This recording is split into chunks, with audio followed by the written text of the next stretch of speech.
ख्रिस्तामध्ये माझ्या प्रिय भाविकांनो, बाळाच्या वाढीसाठी आणि बाळाच्या जीवनामध्ये आमूलाग्र बदल घडून आणण्यासाठी दोघेही आई वडिलांचा मोठा सिंहाचा वाटा असतो.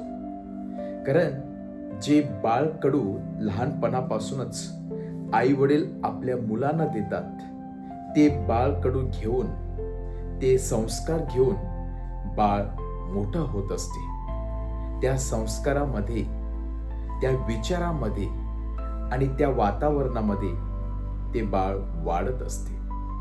आणि जर खरोखरच आई वडील मुलांना योग्य ती दिशा दाखवत असतील, आई वडील विश्वासाचे जीवन जगत असतील, प्रार्थनामय जीवन जगत असतील, तर त्याचा चांगलाच परिणाम मुलावरती नक्कीच होतो आणि ते मुलांच्या वाढीसाठी आणि भविष्यासाठी अगदी फायदेशीर बनत असते.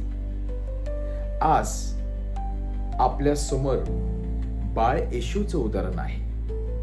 आपण नाताळचा सण साजरा करण्यासाठी सज्ज झाले आहेत आणि त्यावरच देऊळ माता आपल्या समोर बाळ येशूचा जन्म कसा झाला आणि त्या बाळ येशूच्या जन्मामध्ये किंवा जन्मासाठी किंवा त्या बाळ येशूच्या वाढीसाठी ज्या दोन व्यक्तीने महत्वाची कामगिरी बजावलेली आहे, ती दोन व्यक्ती म्हणजेच नित्यकुमारी पवित्र मरियम आणि संत योसेफ.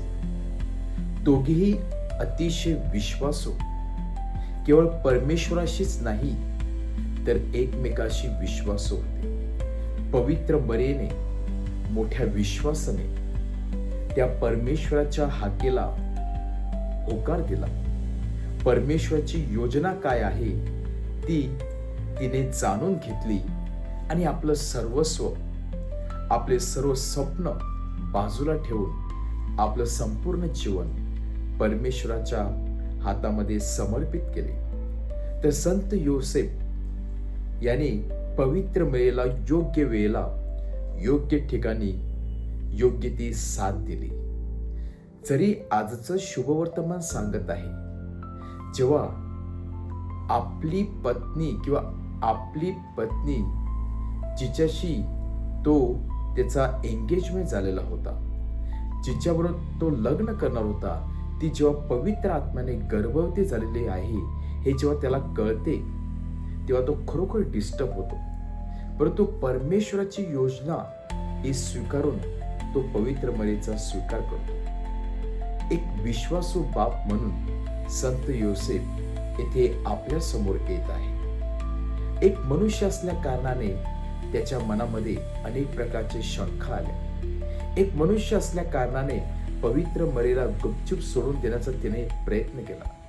एक मानव किंवा मनुष्य असल्या कारणाने त्याने तो वाटणीचे बोलण्याचा प्रयत्न केला. परंतु एक विश्वासू पती आणि परमेश्वराचा सेवक असल्या कारणाने त्यांनी पवित्र मरियेचा स्वीकार केला. परमेश्वराच्या योजना काय आहे समजून घेतली आणि आपलं स्वप्न बाजूला ठेवून परमेश्वराच्या हातामध्ये आपलं जीवन समर्पित केलं. एका बाजूला नित्यकुमारी पवित्र मरियेने आपलं स्वप्न बाजूला ठेवून आपलं जीवन समर्पित केलं आणि दुसऱ्या बाजूला संत योसेफाने, विश्वासू पत्नीने आपलं जीवन, आपलं पूर्णपणे भविष्य किंवा आपलं स्वप्न बाजूला ठेवून आपलं जीवन परमेश्वराच्या हातामध्ये समर्पित केलं. आणि या जीवनामध्ये हे मोठे सॅक्रिफाईस केल्यामुळे आज परमेश्वराने दोघांना देखील स्वर्गीय मुकुटाने सन्मानित केलेलं आहे. आज देऊळ माता या दोन व्यक्तीचं उदाहरण आपल्या समोर ठेवत आहे. जेव्हा गोष्टी आपल्या बुद्धीपलीकडे असतात, कल्पनेपलीकडे असतात किंवा आपल्या विचारापलीकडे असतात किंवा आपल्या म्हणण्याप्रमाणे होत नाही, तेव्हा एकच गोष्ट आपण समजते, ती म्हणजे परमेश्वराच्या हातात जीवन समर्पित कर.